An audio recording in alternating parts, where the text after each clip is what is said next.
I've been on before. Mike Sarraille, retired Navy SEAL, founder of Talent War Group, which has now been acquired by Overwatch just 1 week ago. Yeah, thanks, Ryan, right now. Yeah. How exciting, though. We've been talking about this for a bit, right? So well, let me ask you this. What's it like being in the data center industry now? Welcome to the team. Give me time. Give me time. There's a lot I need to learn. The last 6 months has been educational, but that just it scratches the surface. Yeah. So there's so much to learn. What I've been doing has been industry agnostic. So I've got to play in a lot of different industries with either leadership development or placement, from investment banking to private equity to manufacturing to services-based companies. So it's just going to take me a while to wrap my head around the technical side of this. Well, let's double tap backwards a little bit, right? So for the first time, I asked you to, the first data center conference you came to was probably DCAC in September, right? That's is that your first engagement with the data center industry? So I've spoken at Facebook at a couple of their data centers in New Mexico. I'm trying to remember if it was Intel in Albuquerque. So I've spoken to a couple of the technology groups, mainly their entire workforce. They just did sort of rotations, do a workshop for 2 hours for about 500 employees. Then they would swap them out between the shifts.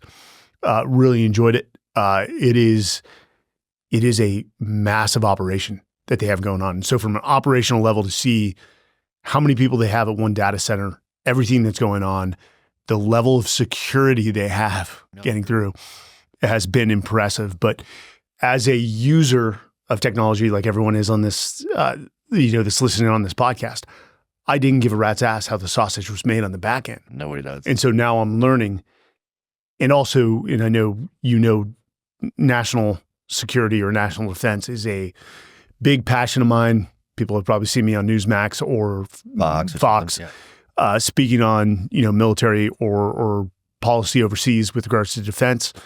And with the just total adoption of AI, we've got almost like a Cold War taking place. Yeah, absolutely. And it revolves right around the data center industry, AI, and which comes back to, as you know, power, and you say power in people.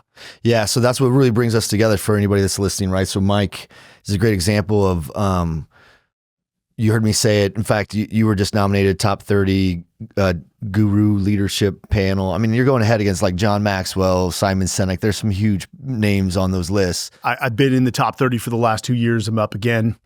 All I'll say is it's not a good sign of the talent pool. If you're in it, shut up.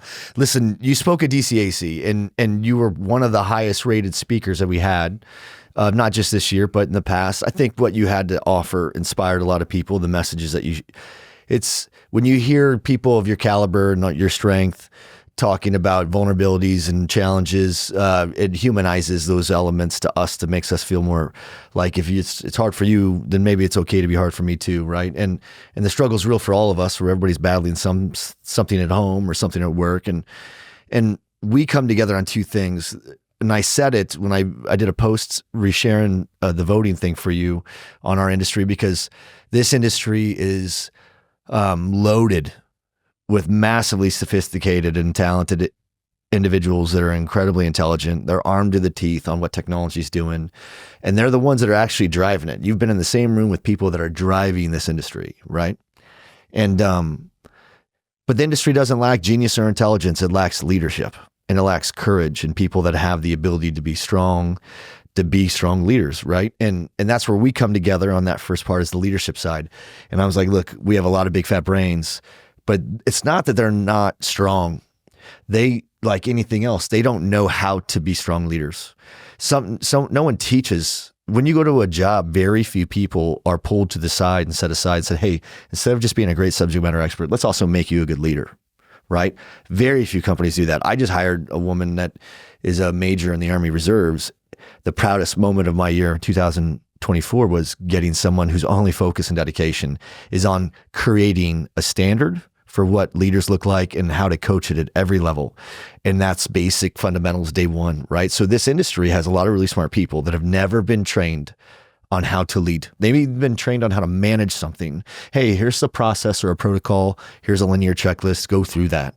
But leading requires, the difference between management and leading is one word, inspiration. And that to do that, you have to be more in the abstract. Yeah. And you're coaching leaders. And right now we're trying to solve two voids.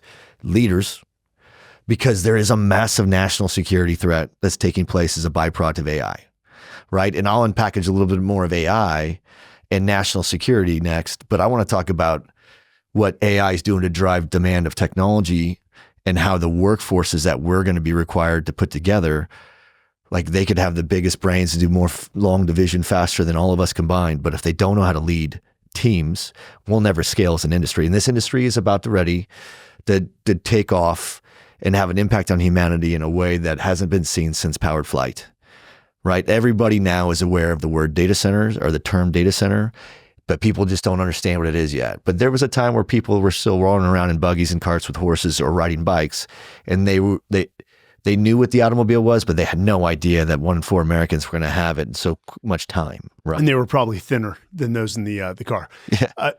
A few things that I can unpack there. One, you talked about inspiration. Inspiration is great. We all need it at different points in our life. And with what I do with the keynotes, leadership by inoculation just doesn't work.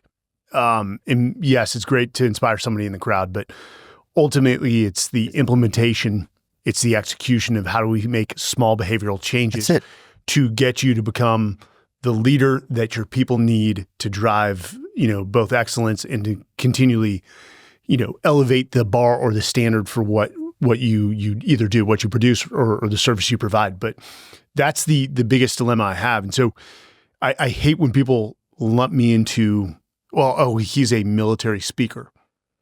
Military is a big part of my DNA. I did it for 20 years, quite proud of it. But the concept I usually talk about is evolved leadership. So it's this concept I've come up with based off great coaches and mentors that put in a lot of time to me.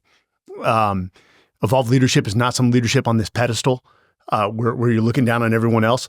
No, it's the realization that what made you successful in the past will not necessarily make you successful in the future. So this ability to create innovative, adaptable, agile business units that will evolve to the circumstances of the environment that they're operating in, which makes them more, let's say, susceptible to change in the future, given whatever that environment might be. And we saw COVID was a perfect example. COVID drastically changed the workforce. A lot of people started working remote. People didn't know how to deal with that. But the companies that had invested in their people prior to COVID, that actually had training programs, leadership development programs, that had succession planning, survived and actually not only survived, but thrived within those periods. You talk about the data center industry, and again, I'm new to it, so I want to be careful about what I say because you don't know what you don't know. And right now, I fall very early in the Dunning-Kruger effect. It's going to take time, but the military looked at a guy like me and they say, "Hey, you're of average intelligence, average physical performance," which I can confirm.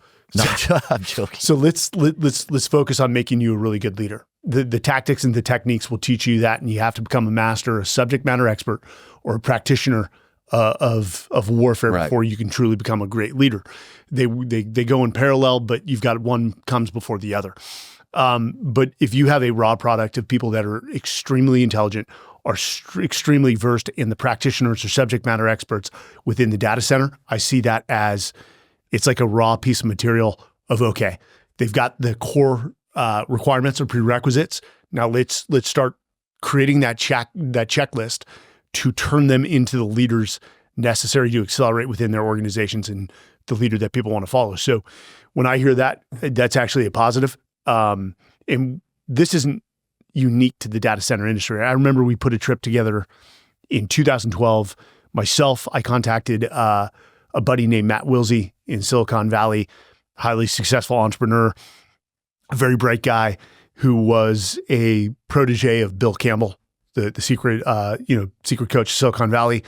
And Bill, Matt, and I put together a trip with sitting down with top leaders, and we may have mentioned this on your podcast last time.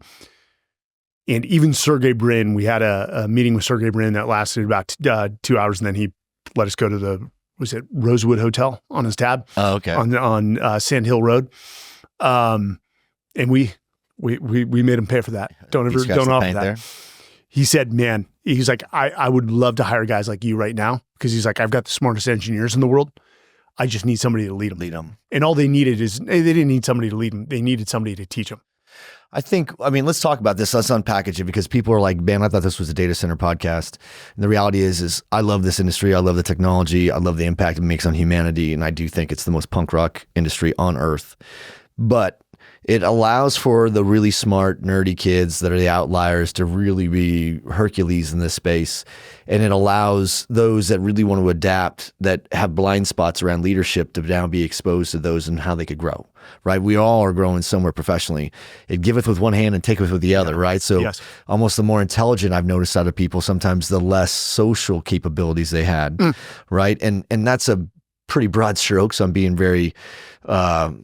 I hate to generalize like that, but let's just say the people that are moving and shaking the most are the most adaptable, the most pliable, typically the most successful are the ones that break the most rules. They don't comply, they don't fall within the homogenous construct of what they're supposed to be doing. And I think there's a lot of people that are in this industry that fit those profiles. This is the Island of Memphis toys for the entire, this is a cool industry. And for years, 30 years, a lot of people in this industry have had a hard time in the backyard at a grill out trying to explain to people what they do for a living. Because this industry isn't like, well, I'm in the automotive industry, or I'm in manufacturing or retail or something. It's not an established mainstream industry. It's lacking ethics and regulation and governance. We self-impose that stuff today. Lacking regulation may not necessarily be a totally bad thing. But we're going to start. It's not typically when the soup's not done cooking, but now we're getting to the point where we're, as consumers, making such a massive demand of IT that it's untenable based on the amount of power that our nation can deliver for the adoption rate of emerging technology. And I'm looking at this going, we have a ton of talented people that are really smart. We have people teaching them how to do their jobs. We have people teaching them how to be in operations or in commissioning or in construction and delivery of the product. There are people that teach them on how to design it or even develop it in the earliest stages. There aren't people that tell them how to go lead teams. And that's what's lacking the most. This industry isn't lacking genius or intelligence. It lacks leadership. And they just don't have people that could come in and have a recipe to build leaders like you would with an instruction set on how to build a machine and how to build teams. But that's all that we are now, is we're building teams of people, and we have to scale, and it's intuitive enough. Every now and then there's an outlier. There's someone that just stands out and you're like, then intuitively they're a sheepdog. That's the person that is going to step up. But what happens when you need to start they have to be voluntold because they're not volunteering, and you need to draw people out and be like, look, it's not in your nature, but you got enough of us here. Someone's got to grow up. And we don't know how to teach people how to lead. There's no degree in college, a 4-year degree on just leadership.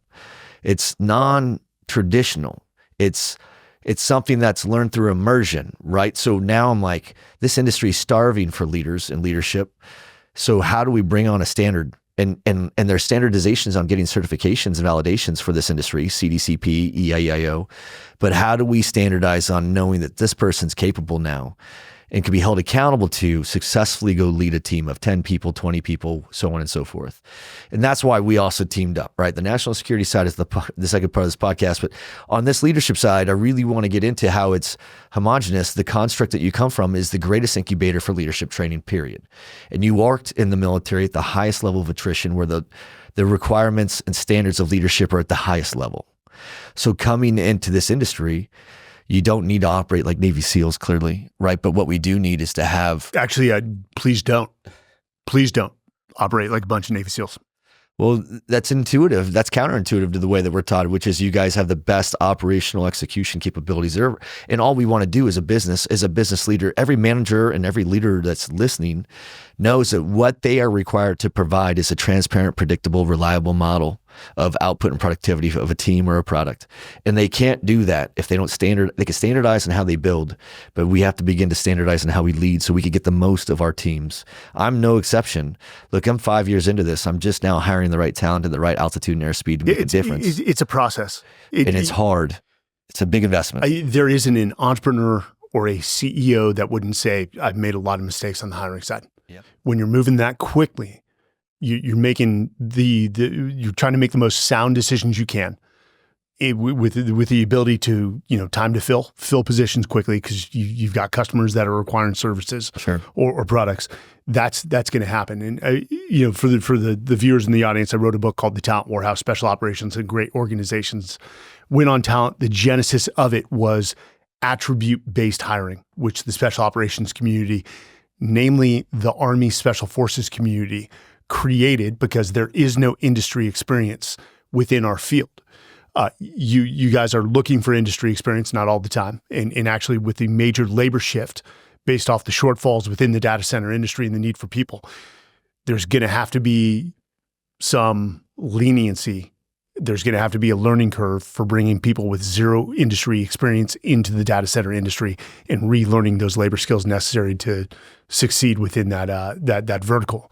And so that's going to be a challenge for the entire industry. But it also goes to education. We've talked about this I would say being an outsider, I didn't know, I knew data centers existed. I know the industry existed. I spoke at Facebook, did some research, but the general populace probably could not give you a strong definition of what the data center industry does. Yeah, and it is a messaging and a narrative thing. But that also, since you're relatively new, and I know, what, 2.5 decades, 3 decades? So some would argue 94, when Amazon.com went live, is when this industry became when it started to begin to emerge. Guys are babies. It's in its infancy. Yeah, listen, the automotive industry, how about electricity? 46 years from the time that we introduced electricity before it was adopted by 1 in 4 Americans. And I always use the third utility, which is connectivity. It was 27 years before 1 in 4 Americans adopted it.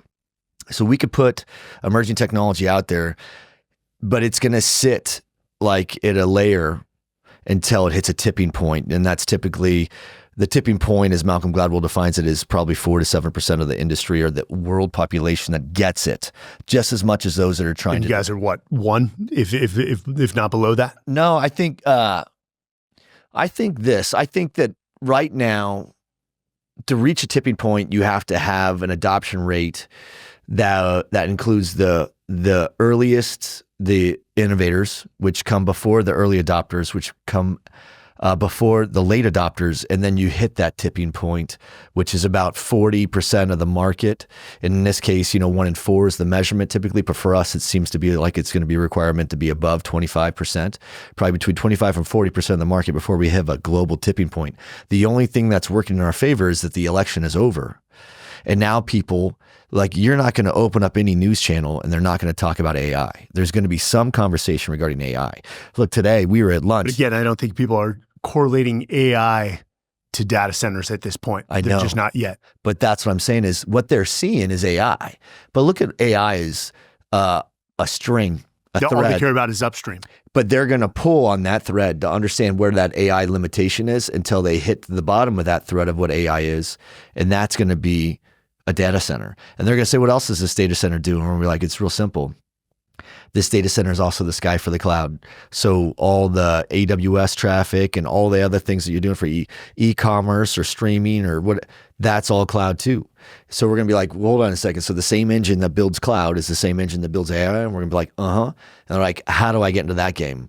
That's how this industry becomes mainstream. And when that happens, you're going to have right now, we work amongst, try to imagine we're in the first 30 years of the automobile being rolled out and Henry Ford is still working in the game. Can you imagine working alongside the Henry Fords of our space? We do, right? We do right now. And there are 10 luminaries in this industry right now that have been here since the birth of this industry and have been driving it. And I'm pretty certain that more than half of them are only in this game because this is their lifestyle. These are most of their friends and they love this sport because they see what this industry is going to do to change humanity and they have grandkids. But the truth is there's so much more to this industry that we as an industry are shifting. We were so secretive about what we were doing. That's why no one knows what a data center is. That was by design. We don't want to tell you that building is what houses 25% of all the ATM transactions in North America. Wouldn't that be a target for national security? Right? So we're going to keep all these things that we're building a secret so that no one can harm them. But now we're building them at such a high level of reliability and resiliency that now the genie's out of the bottle because the adoption rate of emerging technology is driving the use and need of energy to a level which is untenable and unsustainable because we can't solve for it with fossil fuel alone, and there's not enough renewables to do it. Now we could use renewables and natural gas and solar and wind as a bridging solution until we adopt a greater solution, but that greater solution is going to have to be nuclear. Do you agree? Oh, 100%. 100%. I know you're going to reference. Well, I was saying today, while we were sitting down eating, I got that note, and it talked about, and I'll read this for some people. It says the AI boom could cause 600,000 asthma cases by 2030 and billions in healthcare costs, which is a really morbid way to introduce AI, right? And I understand that there's a lot of... We lead with fear, not with solutions. Well, so listen, we're in the fifth industrial revolution. And that industrial revolution, if you Google it, will tell you that it's designed for us humans to have a more healthier and harmonious relationship with both the machines and the technology in our life. And that's because we use those machines and technology as a better tool or a better resource for our lives, right? Meaning, I think it was the CEO of JP Morgan Chase came out and said, hey, and Gen Alpha's kids will only work a 3-day work week and they'll most likely live to be 150 years old because technology is always too hot and too cold before it's just right. And the fifth industrial revolution is where it's intended to come back to just right, which means we will be using technology in a completely different way than we ever have in the past because too much of a good thing's a bad thing. And we're going to start backing away from some of these things and letting AI emerge. There's going to be a lot of things, and we're going to talk about it. I'm bringing on nuclear people from the Department of Energy that lead nuclear reactors. I'm bringing on a guy from Idaho National Labs. So we're going to be bringing on a lot of different talkers about nuclear and what AI is going to do. But this industry, there's no argument. I mean, people are now seeing it in mainstream news. If it's on CNN and CNBC and not just Fox Now and stuff like that, then what you're going to see is people trying to figure out, like, is there a job to be had in that industry? And can I go make a living doing that? Because that seems like an emerging industry that I like to be a part of, right? And they don't realize that as consumers are the largest drivers for that demand and opportunity. So we, as an industry, are about ready to explode onto the mainstream. And when that happens, we're going to scale as an industry. The rising tide will lift every boat in this industry. And most teams right now are not capable of scaling because they lack leaders, right? We're going to be introducing a lot. Before the end of this year, there'll be more Gen X, more Gen Z in the workforce than baby boomers, actually. There'll be more Gen Z than baby boomers. And not all of them are ready to lead. But we do need just as many as they'd say we need chiefs and Indians. We need to have 85% of the military enlisted. The other 50% are the officers of some kind. You know, the warrant officers. What was the ratio you just used? 85 to 15. Yeah, that's probably accurate. All right, so we need 85% of our workforce to be the middle class that's out there performing the duties, the services that are putting these data centers alive. We don't know how to lead them. The benefit of that, and again, I don't know what demographic, past veterans or military service members are of your podcast listeners, but this is the most educated military in the history of mankind. I mean, they put a precedence on education. These young men and women are knocking out their college degrees online while also serving as an active duty soldier. Even my guys were knocking out masters while sitting in Afghanistan, not sitting all that much, but they'd come back from a raid at 6 or 7 a.m., get on their computers, knock out about 3 hours towards their masters, and then go to sleep for about 4 to 6 hours, then get up and wash and rinse and repeat. The everyday warrior. Yeah, and go hit another target. And I mean, it was amazing to watch the precedence of education. Hell, you can't become a sergeant major in the Army almost without a master's degree now. It's almost like a prerequisite. So crazy? That's how different it is. And so to say that, the officers coming out are the most intelligent or most capable is absolutely categorically false at this point. And I mean, as a lieutenant commander in the Navy within the SEAL teams, I think within my troop of 20 guys, I think like 5 of them had master's degrees when I had none. And eventually, towards the end of my career, I went and got my MBA. But I just didn't have I had slightly different roles and responsibilities that kept me on the move, maybe a little more than them, but I didn't have the discipline or accountability to sit down and knock that out. It wouldn't have been tenable. But, you bring something up is everyone's like, well, let's bring in the Navy SEAL and listen to him talk about leadership. And, combat stories they can be entertaining, but combat stories without applicability are completely and utterly useless. And what people get wrong is when you look at the military or special operations and you look at the private sector, there are parallels on principles, attributes, frameworks for leading organizations. But and I'll use the special operations community, you can't replicate that. Why? Because the onboarding process for those organizations are close to a year. The selection programs. You're putting these men and women through utter hell. And towards the end, whoever's left standing has this, it's become part of their DNA. It's become part of their identity. They've got an emotional attachment, and they're driven by a high sense of pride in the title that they now hold, Navy SEAL, Green Beret, and also a just hardcore loyalty to maintain the credibility and the reputation of the organization. There's no onboarding in the private sector that can replicate that. So to lead in that environment, I've said it before, is actually easier than leading in the private sector. And so I think when you have military people that get out and speak on leadership with very little private sector experience, you're actually doing a disservice to the audience. That's my opinion. Because they don't have like a UCMJ or they just some sort of chain of command that's they're not steeped within that industry, and they haven't had enough time in the respective trenches. So that's why I often use, I talk about warriors a lot in the warrior mindset. I'm talking about respective warriors within the respective industries.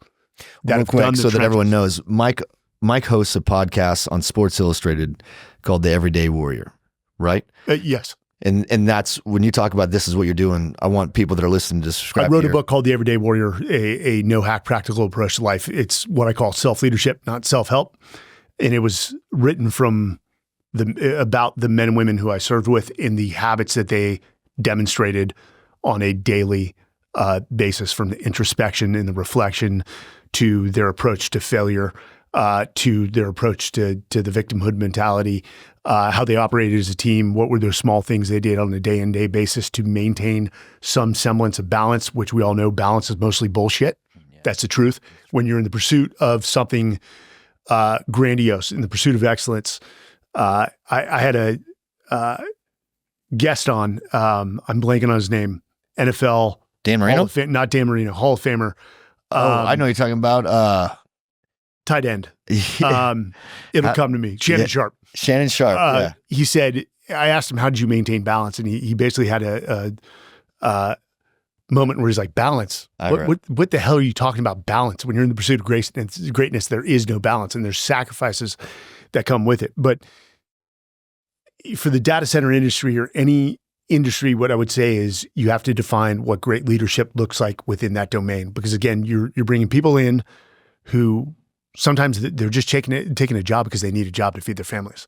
Yeah. So how do you build that sense of just intrinsic motivation to contribute to the not only the industry, but the organization they belong to? How do you create that sense of loyalty? What does operational excellence look like? You've got to define it for that domain. Again, there's parallels there between special operations and business, but they're two just totally divergent environments. Again, not that hard to lead in special operations when you have 40 guys that if you take me out of the picture, they're going to finish the mission come hell or high water. So being such a young industry, that definition is probably still taking place, and it's going to evolve. Hence, evolve leadership. Yeah, that's true. I mean, you have to think about it the way that, and everybody that's listening would, I think, would agree. If they're in this industry and they've been involved with the delivery of a data center, they would all acknowledge from the CEO down, the way that we build them today and we deliver them today is not the same as what we were doing a year ago or two or whatever. And we're going to still continue to evolve and iterate off that for the next few years. The soup's not done cooking, but because of that, we have to evolve as leaders too, right? So I think what I'm trying to imply is that there's no silver bullet for leadership. No. And I think that's what you're saying. Yes. You're like, look, there's advantages and disadvantages from the way that we were trained. But I do think the thing that was trained wasn't just what the rules of engagement were on, but the we were taught basic fundamental skills on how to establish the discipline you needed to create the habits you wanted to reach the goals you wanted to achieve. And that's what I'm trying to say is what we is now with you being a part of what we're doing, your number one mission is talent acquisition and helping grow leaders. Talent management. Yep. And retention. Because leadership is where you find retention. Now, don't get me wrong. A veteran is a great hire for any industry. And what I would say is don't paint all veterans in rose-colored glasses. It's personality dependent, just like any other industry. But they're trainable. They are armed with discipline and self-discipline and self-accountability. They understand the dynamics of teams. They understand the need to put their own needs aside for the good of the organization. And that is like a model hire that any CEO or any business unit leaders listening, he's like, I want people like that. Now, they've got to learn the industry. And for veterans, you've also have to evolve when you step out of the military and into the private sector. What I like to say is you're not going on a capture kill mission anymore. You're stepping into a humanitarian mission. And so how you lead is different because there is a hierarchy. There is a military order to the organizations we lead. And there is, as you've heard it, a unhesitating obedience to orders. That's not the same in the private sector. And what do people have? They have the option of saying, you know what, screw you, I quit. Can't do that in the military. Whether you like the leader or not, you swear oath to the Constitution, you carry on. And I had my share of bad leaders in the SEAL teams. Great leaders in the Marine Corps. I can't think of any truly bad leaders I had in the Marine Corps, though I didn't stay that long, 5 years.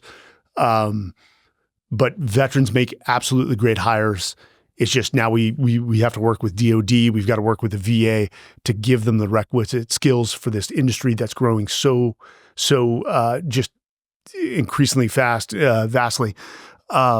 This industry grows faster than every other industry because of every other industry. The VA and organizations that help with the transition have not adjusted yet. Yes. So, or boot camps. Maybe the industry says, hey, let's set up the boot camps to give them the certifications they need and create our own funnels to get veterans into the organization. And I've seen some great models.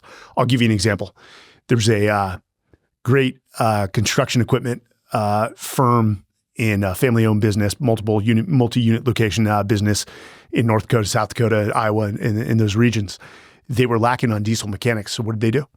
They went to a local community college, helped stand up a mechanic certification program, and then also gave them OJT within their shops. And the top graduates had first offers to work at one of their so they created their own funnel for talent. And veterans need help with that. The VA is filled with good people, a lot of red tape. I think there's going to be a lot of changes that come as a byproduct of this new elect. I think that when you have the DOGE, the Department of Government Efficiency, coming in there, I imagine that there's going to be some things that streamline the efficiency. I'm hoping on behalf of the VA that it's not like those guys that are going, for those that don't understand or appreciate this conversation, think of the VA like this. Would you like to go to the DMV to go get a surgery? That's what the VA is. It's the DMV, right? It's Department of Motor Vehicles, is a part of the government, and it's ran just efficiently as the VA, in my opinion. That's government. The private sector will always move more efficiently and effectively than the So for the sake of the veterans, I hope for DOGE, one, I just saw, I think they announced today that Elon just exceeded the worth of Bezos and as an individual. Yeah. First person to ever reach, first individual to ever reach. No, Gates, he exceeded Gates and Bezos combined. I think they're going to do fabulous work. This is long overdue. Having served in government for 20 years. Correction. This is long overdue.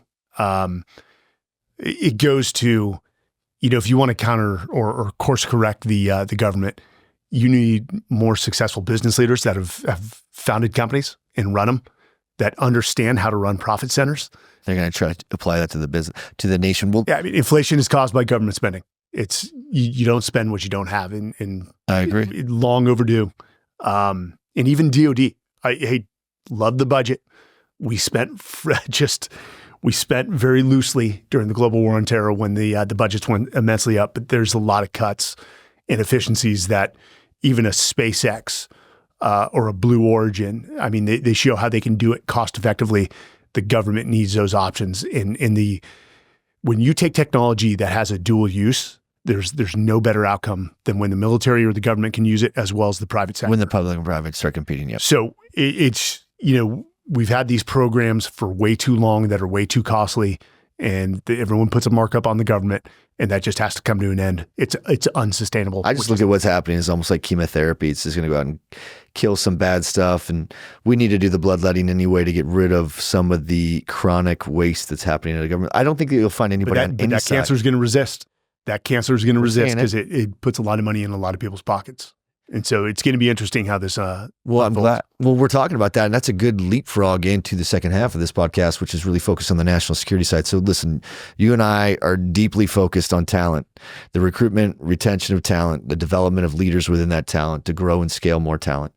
So that's something that I think everyone in this industry understands the existential threat to this industry are people and power. So that's the people side. The power side, which is the national security side for us. What a interesting dilemma. I don't think the solution is as hard as we think.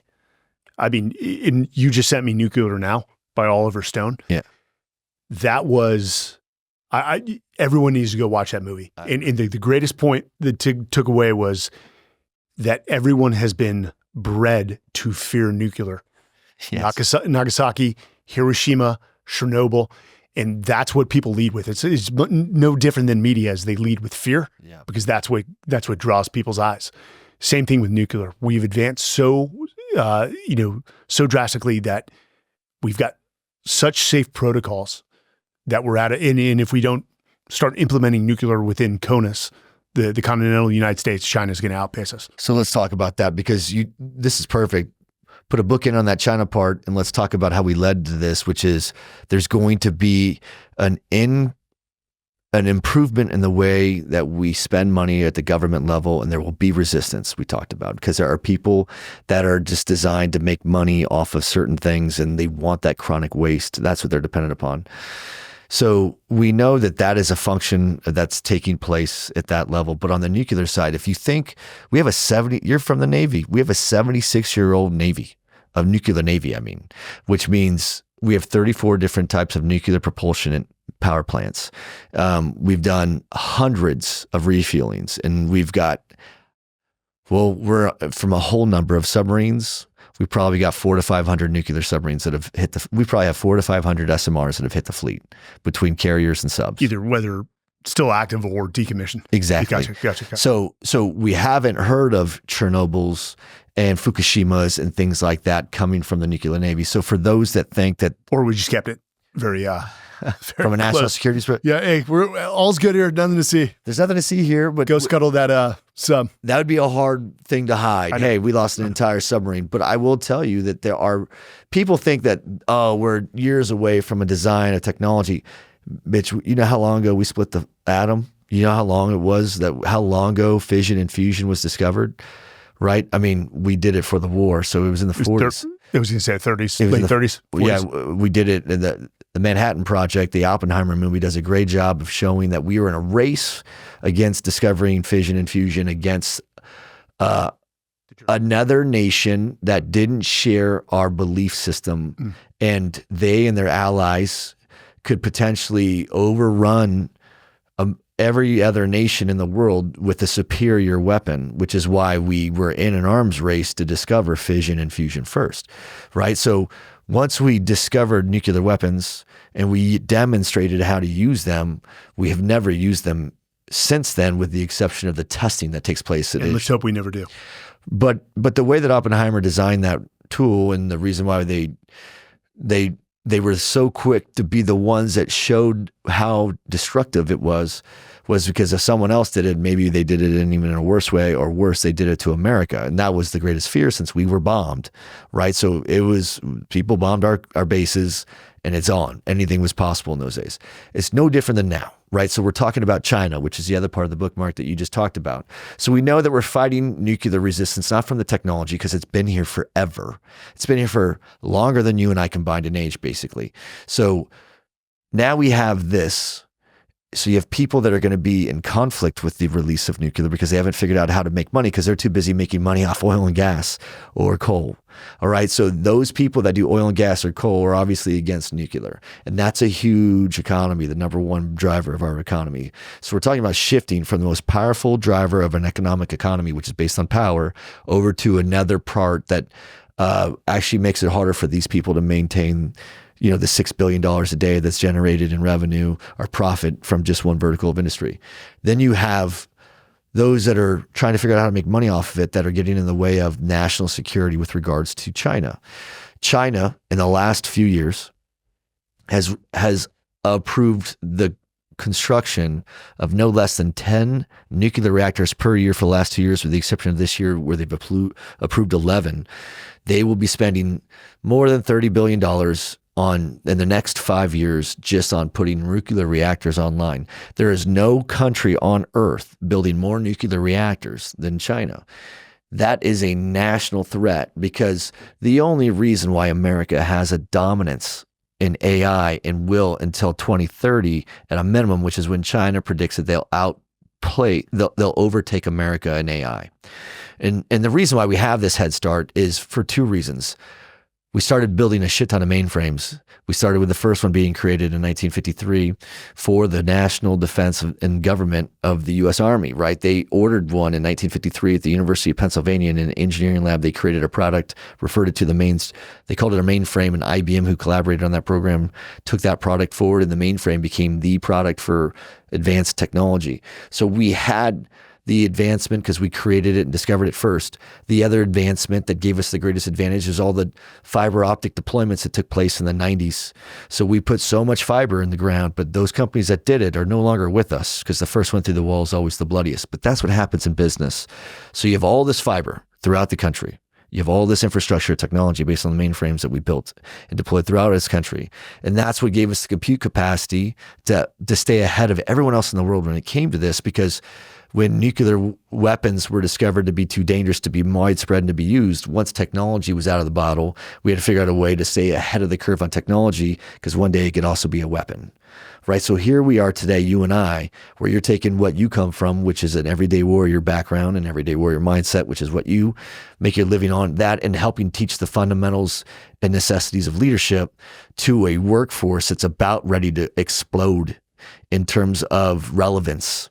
The importance of what we do has never changed. It's just the optics and how it's viewed is going to change, because the aperture for how the world views data centers is about to get open into a big screen, right? So where it's on every news source talking about the fear of AI, like everyone's going to get that fear of AI, of 600,000 people dying by 2030 from pneumonia, is because they're saying that the data centers are going to use so much energy, they're going to do so much to pollute the air that many people are going to die as a byproduct of the adoption rate of AI. And we're like, hold on a second. We don't want to do that, so we need to go to nuclear. But the problem is the oil and gas vertical is holding up the adoption of nuclear because they make money here. People are saying the regulations are so far out because of whatever reason, but the technology's there. We could do it today. So, and if we decide to let the capitalistic elements of our society hold us up from progressing into nuclear, then just guess what? Whoever controls the power to support the growth of AI will control AI, and China's greatly outpacing us in the creation of nuclear reactors. So now it takes us to our national security element of what you and I are also talking about.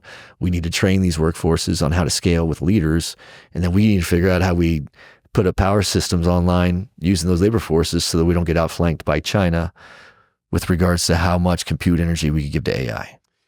The labor force shifts. We couldn't even sit here and guess what it's going to look like in 2040. It's going to be so drastically different. I mean, beyond what we could even comprehend.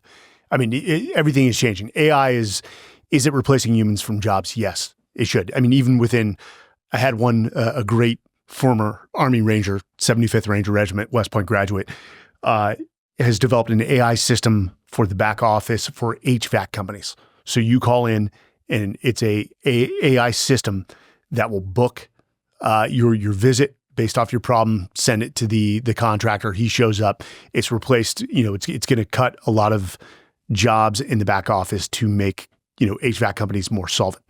That's just the evolution I'm talking about, is we as human beings have to evolve. And so if a profession or a certain trade that I had before is no longer relevant, then you have to demonstrate the just innovative thinking, the adaptability to learn a new trade and move into that respective field.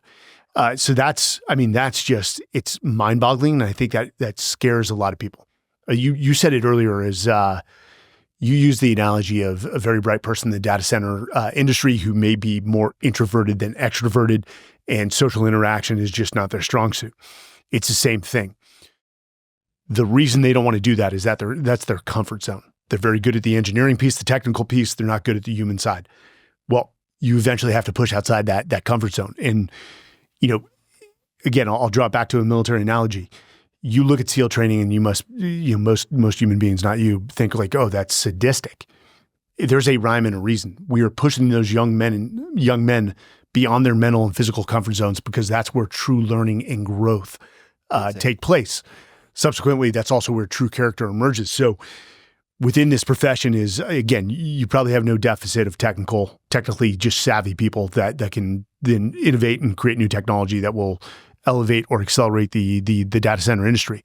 But you're going to have to push them outside their comfort zones on the leadership piece, and that's all it is designing systems, leadership development systems within these organizations, within the data center, to create future leaders that can grow beyond the technical side of what they do. Even Google did a study. This is the tech sector, and I do respect Google highly for the amount of money they spend, not only on talent acquisition, but how much they research leadership. And Project Oxygen, I don't know if I mentioned this on your last podcast, they did a 10-year study, a decade-long study on what makes their best leaders so great. And they came up with 10 core sort of attributes or characteristics that made these leaders so great. Technical ability came in at number 8, close to last. Yeah. The rest of good communicator, the ability to form a team to deliver a very clear direction, a strategy of where they want to go, the ability to coach and mentor, to discuss how people accelerate within the organization. All those things were more important as you get higher within an organization. And so somebody who's comfortable on the technical side has to realize if they want to evolve or if they want to accelerate within that profession or their organization, they've got to push outside their comfort zones. And that's just a system. A lot of companies lack a leadership development system. We used to be very good at leadership development back in the day.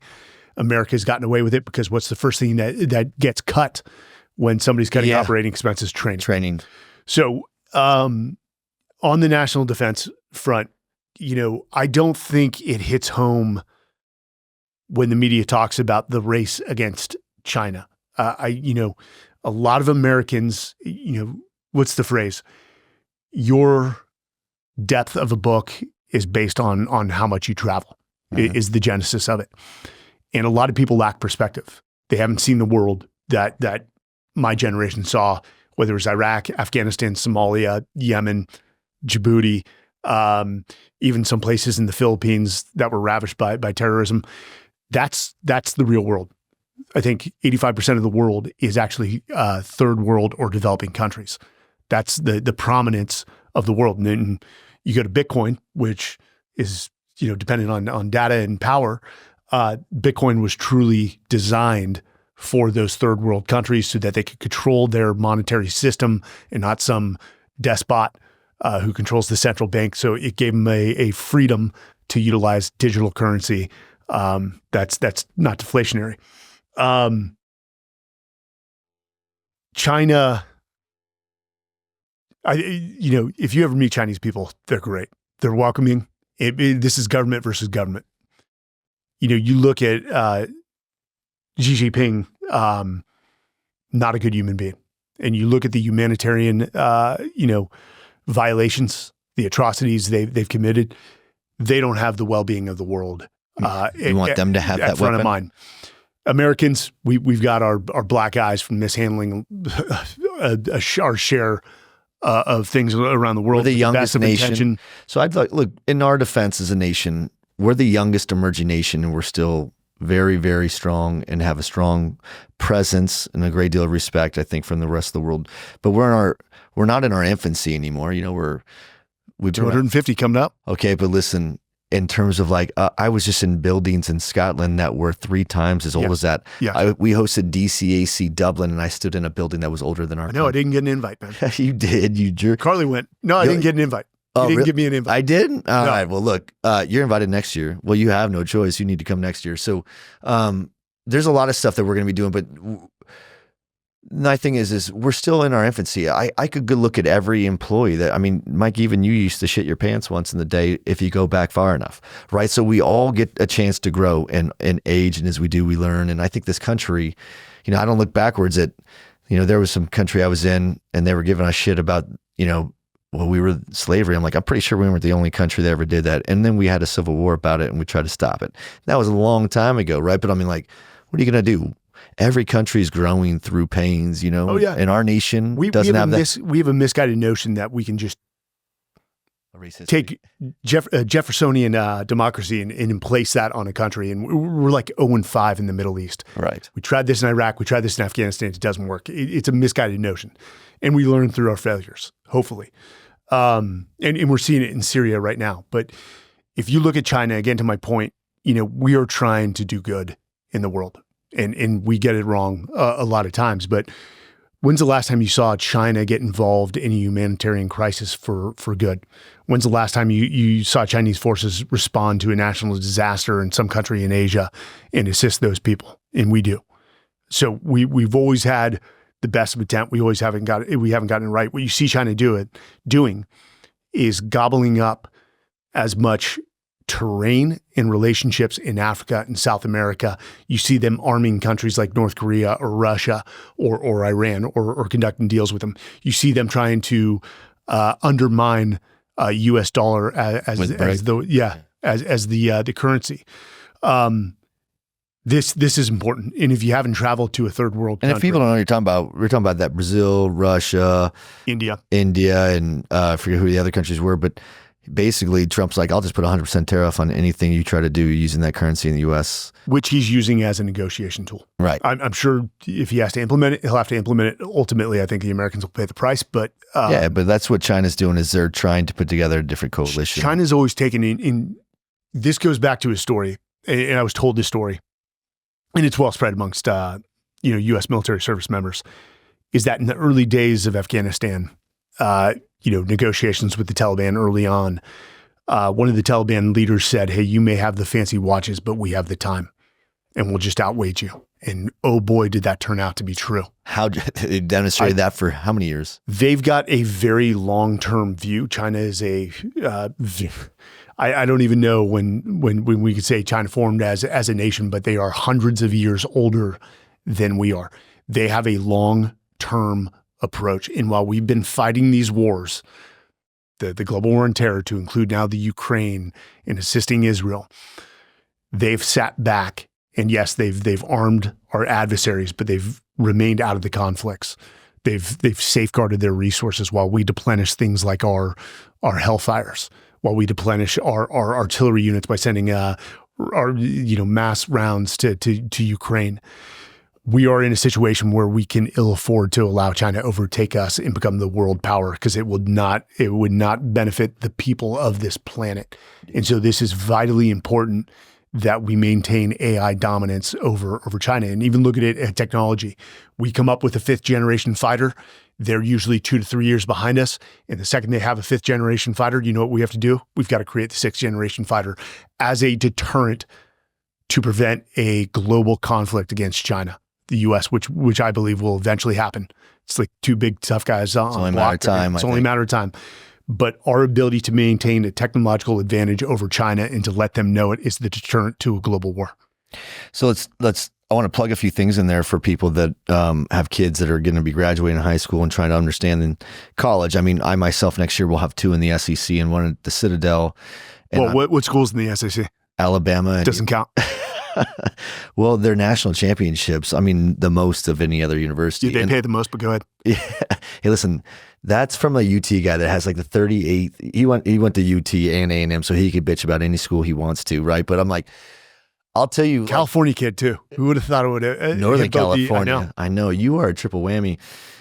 I'll tell you, you were meant to be in this industry just based on where you were born, But I didn't have an appreciation for it. And I was born at Stanford Hospital and got to watch the tech boom. Of course, I'd left Silicon Valley in '96 and never came back, but to watch the growth within even the Bay there Area at that point, was just Amazon.com. I consider myself blessed. Yeah, that was a front row. And, to many it still is. Austin now is becoming Silicon Hill. There's a lot of those industry thought leaders. I mean, I just read something where Elon officially has moved, one of his other companies out of California, and it's now here in Texas officially too, right? So like you're going to see Texas as it stands is an incubator for businesses that allow for a greater exchange of ideas to grow. More business friendly, taxation, less regulation. 100%. Yeah. But if you look at it, like there's a reason why the headquarters for the cloud of the world is in Northern Virginia. It is the headquarters of the largest business or the largest company in the United States, which is the federal government. And now we're talking about AI, which is completely different. And Texas being such a massively deregulated energy market as a state will become the home for AI. There'll be AI data centers in other markets, but a massive saturation of them will be here in Texas because the access to natural gas, which, we between now and 2030, we'll put 45 gigs of capacity from renewables on the grid, and 27 gigs or 45 or 60% of that or something like that is just natural gas, right? And if you look at everything that's happening west of Texas, I mean, the largest data center ever built or being built right now in the world is being built in Texas. Where? Just outside of Abilene. And that program will be going on it could go for 3 to 7 years, depending on how much it scales. But that's the type of programs where this industry started. When I got out of the military in 2000, I was playing in this space. And think about in 2000 what the technology space looked like, right? And then we didn't even have smartphones out now. We didn't even have apps yet. Now look at what we're doing, where everyone lives in an application-based society and everything we're doing is based on an app. And there are so many things that we're getting out of this. But the beauty is technology is Goldilocks. It's always too hot and too cold before it's just right. And there's unintended consequences to every time that we get new emerging technologies. Now, this technology is about ready to be to where the pendulum shifts to just right, which means we as consumers will learn how to use it in a healthier way. But the way that technology is going to be delivered will be in a better way that has a greater impact on humanity. But that won't happen until we make a big pivotal shift into the way that we use energy and how we build these things. It's the future. Even warfare. I feel, and I'm only 6 years retired, I feel obsolete at this point, watching what's going on, not only in Israel, but especially in the Ukraine. I hope with not. the They may be adoption. calling you back up. They would probably put me behind a desk and say, you're obsolete. And I'm not kidding there. Yeah. Drone warfare, which will be not powered, but will be controlled by AI, has revolutionized warfare. And both sides are trying to catch up on that. And of course, China, what were the first drones? We were one of the first units testing them. Do you know what drone company we were using? Raytheon. DJI. Okay. Which is a Chinese drone company. For real. Okay. Commercial off the shelf. That's what we're using. And we've got a group we call the recce guys, which are like the point men, the route planning and everything. And the snipers, they were testing it ahead of a mobility convoy, trucks just driving just to get eyes on the area, 500 meters or longer, out ahead of the patrol to scan. They're like, hey, there's absolutely a use for drones. And they were the early ones, and I don't want to say his name, he was really early on to identify that, hey, we need to start using these things because they provide a marked advantage. And now I'm sure the sensors on the drones have gotten much more advanced for nighttime use, as well as other, FLIR, things along those.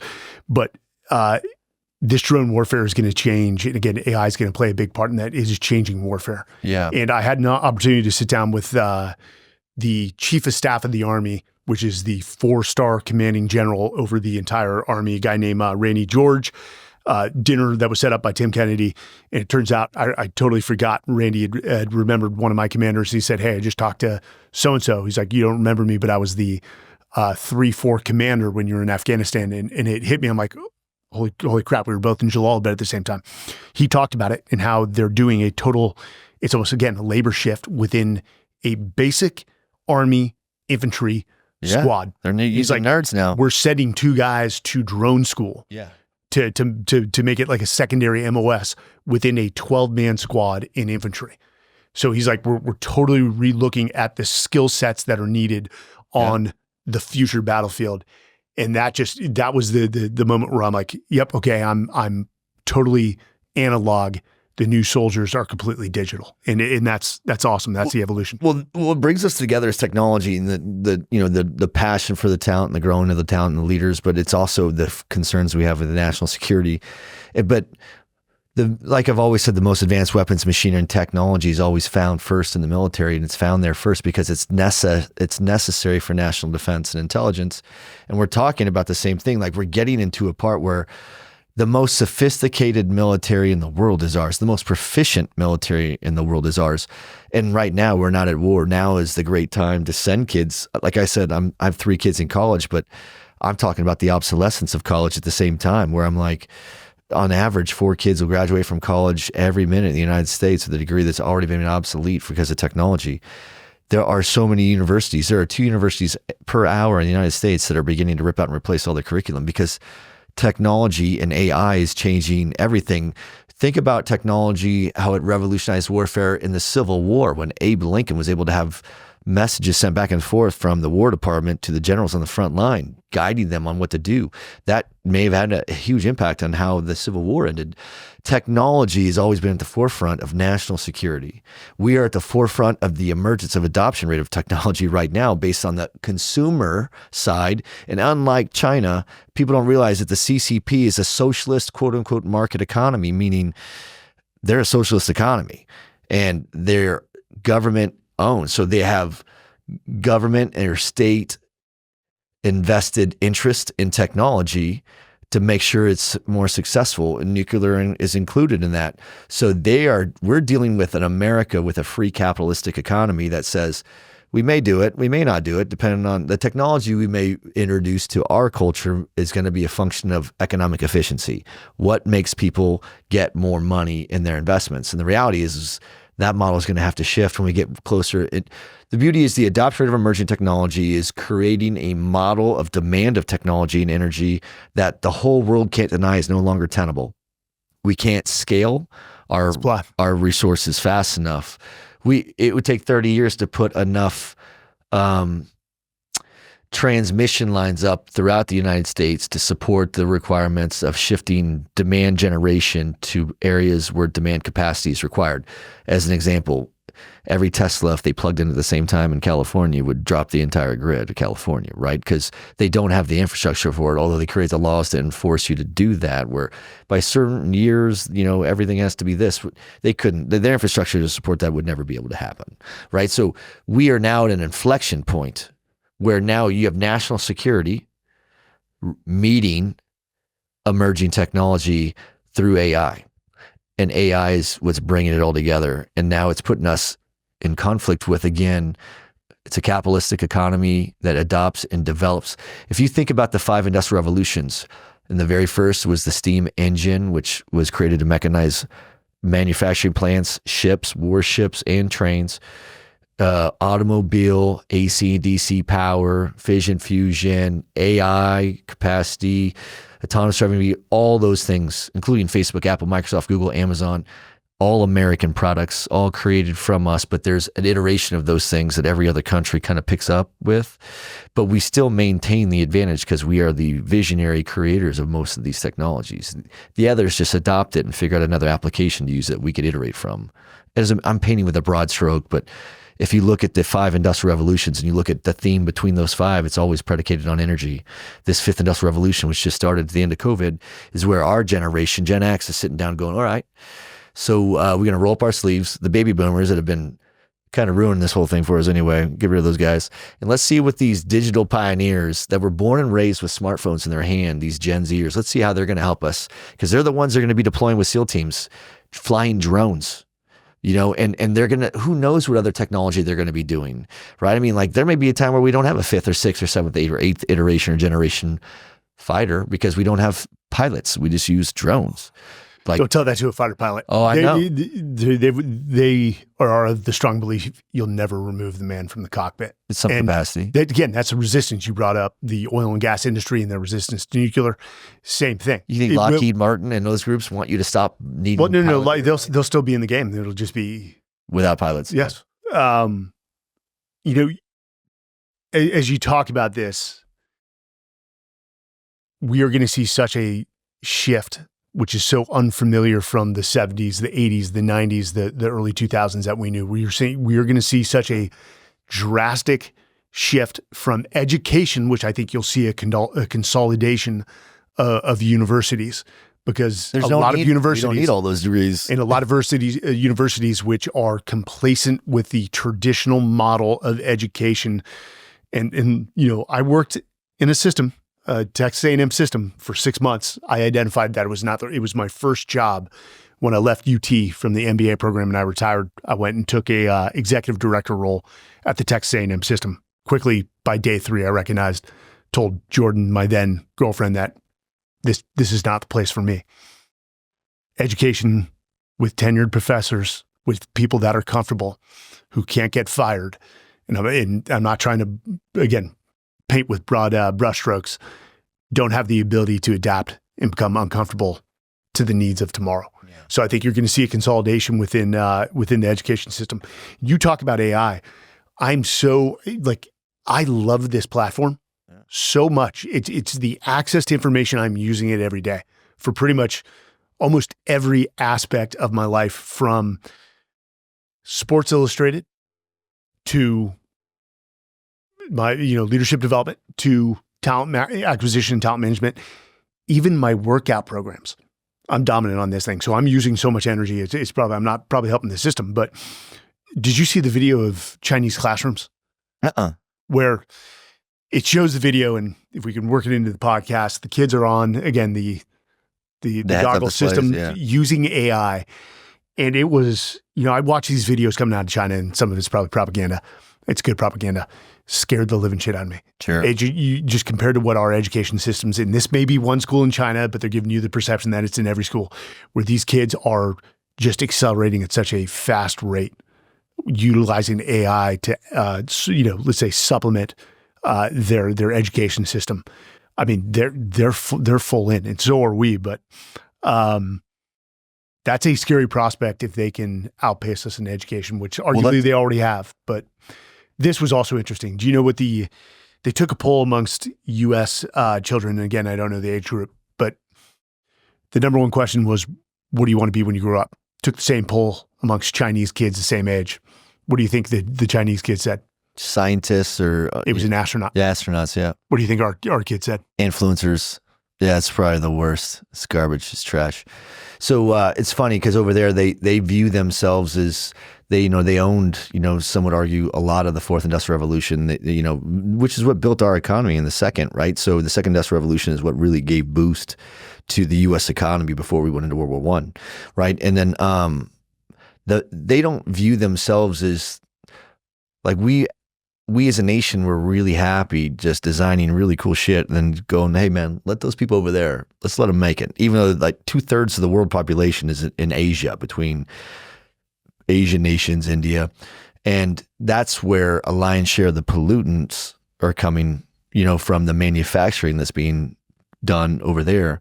But, China has never really looked at themselves as the group that does the manufacturing for America. They just look at America as that's where they outsource all their marketing to, because the marketing is done in America to create the need or demand for products that we really don't need, just things that we want for a convenience factor or some shit. And I think that people are realizing, some of these things are probably not as accretive for them in the long term as they once did. But I'd also think that the technology itself, the apps that you're using that have so much transparency into your health, where they're like, hey man, you didn't walk as many steps today. It's not telling you get your fat ass moving, but it's telling you have a bad habit. You got to fix that. Or it's telling you like, hey man, good job. Here's a couple extra rings for your thing because you broke a PR today. Or hey man, it's time for you to stand up and shake. I mean, I listen to a specific app whenever I fly with this certain headset on, the Mickey Mousers, that's just hitting a very specific frequency into me that is known. Like you could sit in a hotel lobby and listen to trip hop and the music in the lobby, and that music's designed to create a positive energy, more creative energy. So we know that there's people that are monitoring sand scripts and there's an earthquake that happens, or if there's music vibration, it has patterns. We know that vibrations have patterns, and there's certain things that are known to stimulate there's certain patterns that make it go to sleep. So we're using a technology already in a healthier, more harmonious way, right? We're already figuring out. What is it? So I've got a 10-week-old. We bought a crib called Cradlewise, which and cam on it and everything. AI learning sort of sleep pattern for the child. It also has the ability to no, I was going to say shake the baby. Don't shake the baby. To rock the baby, even when they believe the baby is starting to stir, it goes into sort of a rocking motion. Yeah. To put it back to sleep her. That thing is awesome. Sure. Like I remember my two kids. My daughter's 20. My son's 16. Those were sleepless nights. There's still sleepless nights, but it's this go around has been a lot easier than 16 or 20 years ago with my other two. I think that what you'll see is a lot of we didn't understand when we rolled out the Colt revolver how much of a negative impact that could have at first on society, because it would be really hard to go rob a bank when you only had a musket with one shot, right? But now you could go in there and you could shoot a few people and still scare a few into giving you a bag of money. But we didn't understand when we gave smartphones in the hands of teenagers with applications that had social media, how many kids would be bullied or harm themselves as a byproduct of that technology either. But the unintended consequences are that things kind of get better over time as people start moderating and regulating. I think that when I say this industry will hit a mainstream, last I saw, TikTok's still supposed to be on their way out the door packing it by the end of January. The federal government, So what I read was that Trump was going to extend it. Probably, I think that there's going to be something that is like your technology is going to be on it could be an Oracle bare metal backbone for all I know, but they're going to figure out a way to make something so the data is in compliance with whatever things. But the genie's out of the bottle on TikTok. But my example was we're going to get to the point where we start when the Henry Fords of this industry, when Henry Ford and his generation that created Buick and all the other General Motors, when they retired, what do you think they did? They went to government and they became people that made rules and laws. And those rules and laws were designed to ensure that it didn't have a negative impact on their ability to grow their companies to create more cars. In fact, the rules and regulations encouraged it, right? So I think the beauty that comes with that is a lot of the thing that our industry lacks today is ethics and moralities, and those things come from a standardization. It's every industry. Not every industry. It's government. Manufacturing. Look at healthcare. Like most of these really established companies that have been around for a long time, the thing that brings them all together is ethics. Look at the healthcare industry. I'm not saying there's ethical people that lead it, but there are rules of engagement. It's a very sensitive subject given what just happened. Oh my God. My prayers out to that family. No kidding. I cannot believe the people. It's really disgusting to see all the people that have come out like, hey man, one down and so many to go. And you're like, all right. There's a level of decency. Yeah. And even for my profession, we had a very dirty job to go either capture or kill bad people. Very, very bad people who have a choice at the end of the day, which one we're going to do. But there's a level of decency which was regulated by the rules of war or rules of engagement. A code that we weren't willing to violate because then it causes trauma to your guys if you engage in unethical behavior.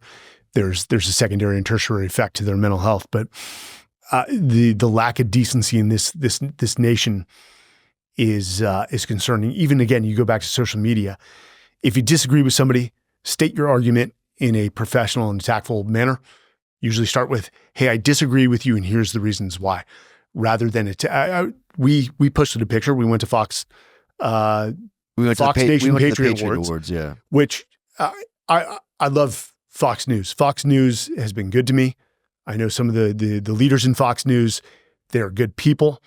And Big fan of the network, which is a very Seem different like some experience. amazing people. It's a very different experience when you enter into Fox News than you do a CNN or a Newsmax or News Nation or any other. It's a completely different experience. It's one of optimism, and people are very kind and really enjoy going to New York when I do. But a veteran attacked me over social, saying, I didn't expect a leader of your caliber to support a guy like Donald Trump. And I responded, and I don't know if you saw this exchange because it was a collaboration post of, hey, here's my perspective. And I never mentioned that individual who I was replying to, and came back and basically attacked my character. And I'm like, hey, at no point did I bring your character into the equation. It's unfortunate you talk about a lack of regulation, which you can't. It's free speech. I'm not in favor of regulating free speech. That's the type of effect you get from social media. And I think we've known this. Science shows there's a very unhealthy side to social media, what's the right answer there? You talk about our children who are if you look at the data, the amount of time that they're spending online or on social media, by the time, I believe the figure was, and I actually wrote about it in the Everyday Warrior, by the time they're 75, they will have spent something like 7 years of their life on social media. Damn. And that's just not healthy. It's not like you're learning. It's not like 7 years on AI, asking questions to educate yourself. It's completely different. And of course, the fear of missing out, or the comparison is the thief of joy. That's just tanking emotional. So I blame health. Gen. I blame the baby boomers again. I always shit on them because that's what is great. But in all seriousness, we were raised by baby boomers that said, hey, don't talk about sex or politics or religion. And as long as you don't talk about those three things, you guys will be fine. Talk about everything else, like on the surface, but don't ever talk about politics, sex, or religion. And that's how it was when I was growing up, right? So no, that's accurate. And that's why today people don't know how to talk about politics and religion. We don't necessarily need to be talking about sex. They talk about sex too much probably now. Talking about everything that you need to. OnlyFans takes care of that. So shit. But like on the politics and religion, I think there's just a lot of people that don't know how to engage without finding compromise. It's one has to be right, which means someone else has to be wrong. When in some cases you could just agree to disagree. Well, I get shit on text messages, sometimes on social media. And I always just viewed them as a pitch in the dirt that I shouldn't swing at anyway, because you're not going to make everybody happy, especially you who has massively more exposure than the rest of us. I can imagine that no matter what you did, you could give everyone that listens to you a pocket full of gold and they'd still bitch about something that you did. Yeah, I don't think I have a large following. I don't want a large following. I have a team. I'm sure like you have a team that controls your social media for the most part. I'm rarely on it. They post all our business-centric things, our podcasts with copyright, and that's it. I don't show anything personal unless it's a picture of Jordan and myself and our baby every once in a while, and that's rare. Sure. I've found ways to stay off it and let people who love to be social media managers do their job. Sure. Well, that's when technology first came.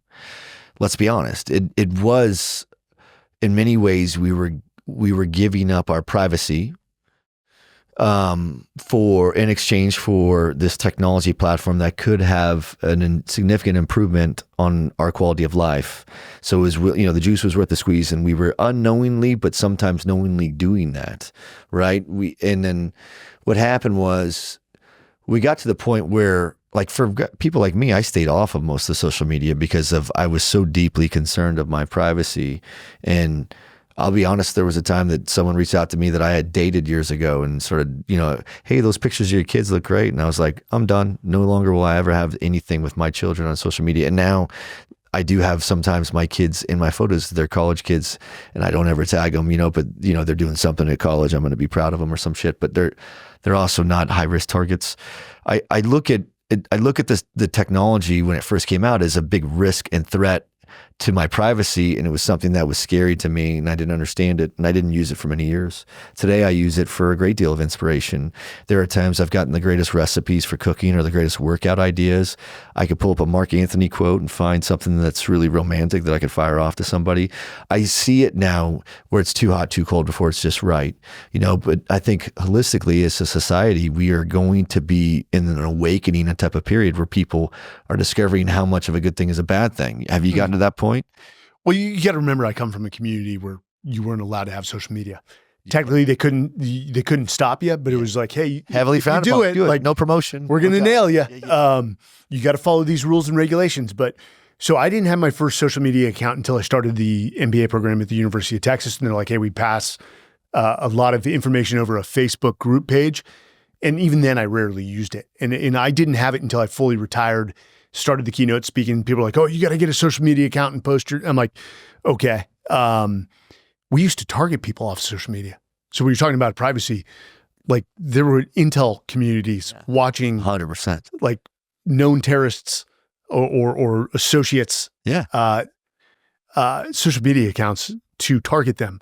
And so that's always in the back of my head is be careful what you post.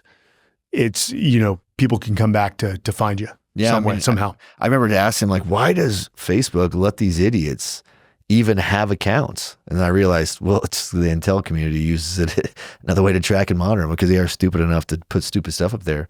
Which is to say now AI for the government is monitoring it. Yeah. Well, I mean, I think that there's going to be plateaus. There will be a lot of jobs that will be replaced from AI and a lot of jobs even more so created from it. But what I believe is going to happen is AI is probably going to have the greatest, it'll offer the most opportunity to the middle class because those are the people that are performing a trade. They're craftsmen. I think AI doesn't need college degrees. I think the AI data centers that we're building requires very little college. What it requires is aptitude and really opportunity for people to go through apprenticeship, journeyman, master type of evolutional shifts. So it means this industry will hire the most, although we are hiring from college because there's a lot of really outdated, stupid managers out there that are like, they must have this. But the reality is they don't need to have an MBA to come in and do some of these really simple things right off the bat. Yeah. And I would not have went and got my MBA. I'm not trashing you. No. It's if I had known that I was stepping into the entrepreneurial realm, which I figured out during my MBA. So it served a purpose. I thought, I focused so much on the job when I was a SEAL that I stayed on top of world politics, national defense, national security, somewhat, domestic policy and how it affected us. But I was so focused on learning my job, being good at my job, that I didn't pay attention to the private sector. Would read an occasional book about, some company, Amazon or whatnot, because we love to study what the private sectors and the best practices they were using to create these innovative organizations. But I was doing such a drastic labor shift myself of coming from a cost center, which is the military, to now how do I run a profit center? And I thought I was going into investment banking or private equity. Well, for that, capital. You want an MBA. Those are very specific constructs that you want to understand. That's the only people I had access to at a Navy SEAL Foundation event. They were all investment banking, private equity, or venture capital. I'm like, well, I'm going to go do that. And after the first semester on a finance track, I'm like, yeah, absolutely fucking not. I'm like, no. And switched to entrepreneurship, but because that's a Wild West. I would have learned, and I had this conversation with the guy who's created the AI system for HVACs. He's like, I wish I had just stepped into the arena and learned through hardship and started a company, very simple company, a services-based company, a lawn care company, and just learned from all the mistakes before I leaped to my next entrepreneurial venture. And I wish I had done that. I'm not saying the MBA is not well served. It is especially tailored to a corporate setting where that is seen as a prerequisite to climb the ladder. That's my opinion. So in this industry, there are massive needs for business. There are like professional degree required people that have to get a licensed PE as an example, so they can stamp drawings. There is, from a finance perspective, you need some big fat brains, some propeller hat MBAs walking around because you have a lot of this is a very capital intense vertical of industry. Necessary. Yep. And you need, it's vast. It's an emerging asset class that a lot of places have a hard time defining. So you need a lot of creative thought people coming into this, pulling on things that align it to something that's standardized as a language that everybody in this industry could speak to, like a price per KW instead of price per square foot. There's things that this industry is emerging to that we're doing in this space. But the reality is and my proof of why the obsolescence of college with respect to this industry is true is because this entire industry started, and let's just say it started 30 years ago. Guess how many colleges have degrees in data centers? Right now, at this time? I'm going to go low number, 50. So to my knowledge, I would definitely bet the bank on less than 5. I'm only aware of personally 3. Oh. Well, SMU in Dallas has one of the strongest programs, but they've only had so many graduates, probably less than 5 or 10. So it's because they just stood it up. They just stood it up. Chris Crosby's up there from Compass. Peter Gross. There you go. That's the reason. Is he SMU grad or just he's proximity? A UT grad, but he's proximity, and of course he's a UT grad. Chris is one of the OGs of this entire industry. So when this industry was banging loose, he was one of the first guys to the deck plate level building it. Plus, he is probably one of the most relevant players in this sport still, right? So he's like a Tom Brady, just started a long time ago and is still playing, you know what I'm saying? And he's still crushing it, right? And the thing is those are some of the innovators. So I'm telling you, I work amongst the Henry Fords. He's one of these many people that you consider the Henry Ford of. I do. And what I'm telling you is if you were Have I met Chris? I don't think I have. He's spoken at DCAC. He wasn't there this year, but he'll speak at DCAC this year. And you'll meet him at that one because you'll be speaking at that one too. So this is what I'm going to say is, and he's actually, for those that are listening, we're doing a panel at South by Southwest on some of the things that you and I are talking about right now. The panel's on the fifth industrial revolution, and I'm doing it with Chris Crosby, Dana Adams of Vantage. She's the president of the Americas for Vantage, and Christian Bellotti, formerly of Microsoft, now with Digital Bridge. So Chris Crosby, Dana, and Christian. So, and then after that, we're doing it on the second day. We're speaking on day 2 of South by Southwest. And this information is going to be floated out there for people that are listening, but there will be an after party that we're hosting, and you and I, with one other special guest, will be doing another panel at our after party talking about technology, the fifth industrial revolution, from only a national security perspective. So I'm doing the technology aspect at South by Southwest during the panel. You and I are doing the after party, which we are inviting 500 people to attend at South by Southwest to talk about national security and defense, because we can't talk about one without talking about the other. It's too much to unpackage on one part. But going back to what we're talking about, you've been amazing on helping us. You learned about this industry. You understood you quickly identified the relevance of this industry, and you quickly identified the importance of understanding this industry from a national security perspective. And that's really those two things where I'm like, well, we need talent to be able to solve the power problem, which is the power problem is the national security problem. So like they're all ties together. Reluctantly. But you figured it out. No. Reluctantly in that, man, I loved what I did in hunting. And I'm not trying to play a tough guy here. There was a need for what I did and having the man on the ground. And I don't think we had an argument about that at the Fox Nation Patriots Award. You're like, men won't be needed to fight wars, which I vehemently disagree with you. Not at the magnitude in which we're sending. Maybe not at the magnitude, but it is just becoming more shockingly evident how warfare is going to evolve. And I know the implications, having seen what evil or evil intentions look like, and the world can ill afford to allow a China or a Russia or a North Korea to outpace us and become the dominant power. We must can ill afford maintain it. And again, we're talking about the Chinese government, not the Chinese people. Yes. And we better make very bold, drastic decisions. And if that requires deregulation to expedite the power dilemma, as I call it, the implications are this could be the last industrial revolution. Yes, that we'll unpackage that part too, because but I think this is what I'm trying to say is now's the time to send your kids into the military. We're not at war. And the last time that this person send your kids, not mine. No, I'm joking. No, I mean, like, listen, I have a son I know he wants to go do stuff that he used to do, right? And if not us, we're pointing him into a better unit. I'm excited about that one. I'll gladly have a call with him. Look, I can't wait there's going to be a couple. So I'm going to have Scotty Adams or Austin Scotty Miller. He's a retired 4-star. He was a SOCOM commander, but he was the ground force commander during the Battle of Mogadishu. I don't think Scott ground was force the commander SOCOM. for Delta. Yeah, I don't think Scott was the SOCOM commander. Maybe what Mark O'Neill was. He was the other guy that was there. Well, Scott Miller he was a soldier's general, which is a very endearing term. That guy was so well respected, such a phenomenal leader, so inspirational, so squared away, just ran a good organization and empowered people to go accomplish what he had set out as a strategy and an objective. But I believe he was the JSOC commander, and then he was the overarching commander for Afghanistan in the latter days. But phenomenal. I think I've got one other guest I want to bring in who was a phenomenal SEAL.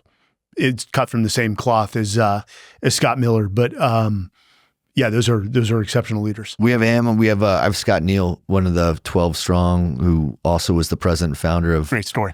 Yeah, Horse Fighter Bourbon. So we have amazing guests that are going to be coming on this thing talking about leadership and courage and national security, because I have to approach this industry from the existential threats of people in power and how we solve that with stronger leaders.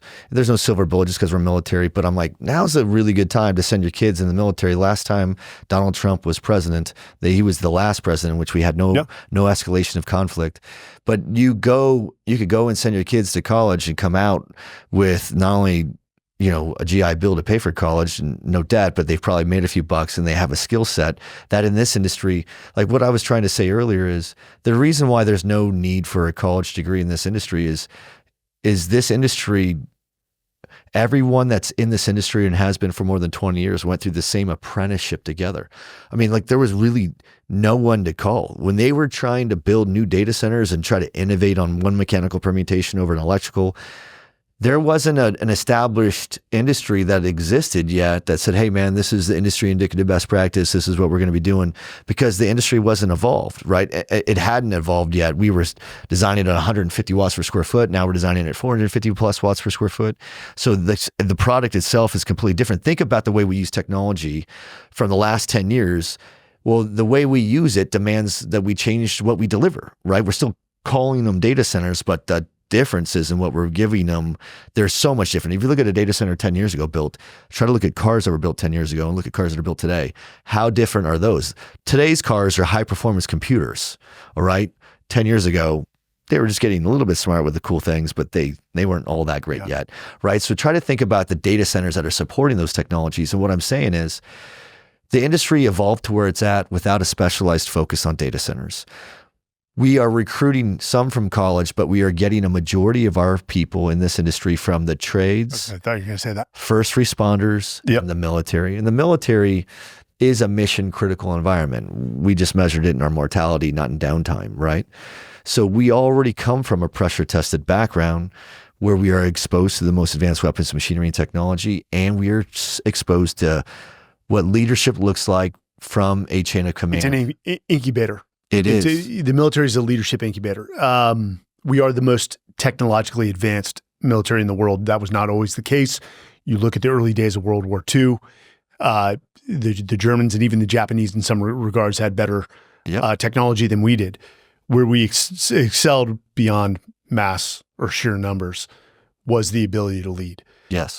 In the American spirit. But for parents, or even a teenager that says, should you join the military? My answer is not only yes, but absolutely, like, hell yes. The greatest fraternity to come from. I couldn't imagine a life where I didn't serve in the military. And I'm not talking about the wartime. I'm talking about the 24/7 coaching and mentorship, starting with whether it's boot camp or officer candidate school. The fact that you actually feel a sense of homecoming and belonging, which a lot of the private sector organizations lack, that loyalty, that pride, the severe weight and burden of the roles and responsibilities you're tasked with as a military service member to defend not only our nation, but democracy and freedom across the world. That just shapes and maturates any young man or woman quicker than any industry. I again, my opinion, but I would take everything in my savings and say we maturate leaders more quickly, more efficiently, more effectively than any industry within the private sector. And when it starts at basic over 12 weeks. I was a phenomenally different person that came out out of Marine Corps. Everybody was. Just completely different. And my dad was the first one to say, you're different in a good way. Yeah. And I think what's permeated media for the last 4 years is that the military is broken and, leadership is in disrepair, and that may be true in certain regards. But I'm going to tell you at the fleet level or the ground level, that's absolutely not the case. Phenomenal leaders that your son or daughter would work for or potentially be leading. And it's an education, and we do insulate that level of the military from the nonsense that goes on at the Pentagon or the political level to a degree. And only good changes, systemic changes are coming to DOD to get back to what, the confidence people had in the military, which has plummeted over the last 4 years. We're going to get back there very quickly. And it is a great place to send your son or daughter. And I know the worst case scenario is that they deploy to war. And I don't wish that on any parent, because I saw my father go through that, especially when I came home wounded after my second of 10 combat deployments. It put the fear of God in him for the subsequent 8 deployments. And I just can't, I can never put myself in his shoes to feel that sense of watching his son go off to war. I would not want to feel that. I can only imagine what that feels like when your son's gone for 6 months or your daughter's gone for 6 months, just waiting for that phone call, waiting for that knock on the door. I understand that component of it. But if my son or daughter said, hey, I want to go into the military, I'd say, great, let's have a conversation of what service, what job is right for you. And let's talk about after the military. But Mike, that your military people, like, you don't own the market on that. Your father, how about this? Some people are born to fight. You're a fighter. You're a warrior, right? And some villages, they had farmers. Guess what? Their dads were worried about whether or not their kids were going to be able to crop a farm, be able to make a living. And guess what? Some dads had kids that grew up to be poets and artists, and they were wondering, holy shit, will my kid survive on making a living being an artist or a poet? Just like your father was worried, will my son make a living and survive being a fighter and a warrior? This is human nature. So what I'm trying to say, and this is part of your everyday warrior, is you don't have to be a Navy SEAL. Like, how about this? 0 specialties from me in the Navy. I'm a regular fleet sailor. I was on a submarine, so I didn't get shot at because I didn't want to be shot at. You walked away, you had specialties. Listen, absolutely had specialties. I'm a fleet sailor. I went to advanced schools in the Navy, went to submarine. That's a specialty. Okay, but I know what you're trying to say. But I'm like, what I'm saying is send your kids to the military. They don't have to be SEAL Team 6, and they could be a fleet sailor or soldier, sailor, airman. They could be anything you want, and they can do is just be there, and that's enough to be able to make a difference in this industry is what I'm saying. If you came as a soldier, sailor, and airman, regardless of what you've done, like I got a lady that used to work for us. Her name's Abby Prince. She was damage controlman in the Coast Guard. That's like a firefighter that does the welding too, right? One of the best OVITA candidates, Overwatch Veteran and Transition Apprenticeship candidates, and one of the first ones we had. She's a rock star. She's at Vantage right now, and she's crushing it in this industry. You look at Bob Parsons, founder of GoDaddy. Marine. Just regular line Marine. Yep. Didn't serve all that long in the Marine Corps. Founds GoDaddy, amongst the other companies that he founded before that. You look at John Paul DeJorio, Paul Mitchell, Patron, was a deckhand in the Navy. Walt Disney. Spent a little time in the brig. But for those in Silicon Valley, there's a great company called IDEO, which Dave Haygood was a combat photographer in Vietnam. He was a partner emeritus at IDEO, helped IDEO build it into what it was, recently passed. But I would say, look at your children and almost be like Johnny Kim. Do you know who that is? Well, dude, that guy, there's not a lot of those guys. Tell me what that guy is. That guy's a freak of nature. Dr. Johnny Kim. Dr. Johnny Kim. You know, born in California, first generation Korean American, didn't have the best family environment. Joined the SEALs. I went through buds with him. Didn't think he was going to make it just because he was soft spoken. Shows you can't judge talent. People rarely know what talent looks like. I was so wildly wrong. Makes it. Silver Star recipient during the Battle of Ramadi. Bronze Star recipient with Valor in the Battle of Sadr City. Goes and gets a 3.95 in mathematics at the University of San Diego. On to Harvard Medical School. Becomes a Navy educated or a Harvard educated doctor in the Navy. Becomes an astronaut all by the age of 34. That's what the military does. Without that path, Dr. Johnny Kim would not be Dr. Johnny Kim. And so it does. I mean, the thing that I love is that the largest sponsor of educational scholarships in the United States is the U.S. military, specifically the U.S. Army, just because the U.S. Army is sort of, I know your brother's Army, no disrespect. It takes a lot of No. They're bullies towards the other services. I think I've said that to Keith. But they supply the most educational scholarships in the land. We put a precedence on education. We put a precedence on just core codes and ethics, and we put a precedence on leadership. And that end product coming out of the military is so ripe for the private sector. It's just we have to assist them on that transition on how do you evolve in leading in the private sector versus how you led in the military. And that takes a little, just trial and error, and they'll get it. I think that you gain more value coming. This industry is in need of the skill sets that you find. Like I have a trade, you know, my rate or my NEC is tattooed on my arm, and that's what I was trained to do, type of thing. And that's a craftsman. I was a tradesman in the military. I was one of the enlisted blue collar guys that is literally out there doing the work that some officer would say, "Hey, this in the wardroom." Yeah, you're in there, complain where the air conditioning wasn't probably good enough for you, but like someone has to bring the vision to life of what those people have. Not that you come from a community where you guys do a lot of your own work, but and I came from a submarine community where I had great leaders. I mean, I did not have bad leaders. Well, that's the silent service. It's hard. It's selective to get into that community. I was very fortunate to be on a boat that had a lot of really strong talent, right? And it's funny because when I talk to a lot of the leaders there, they don't cannibalize each other. We're like, yeah, damn, we could have been better. You know, that's a group of people that just always are never going to be satisfied.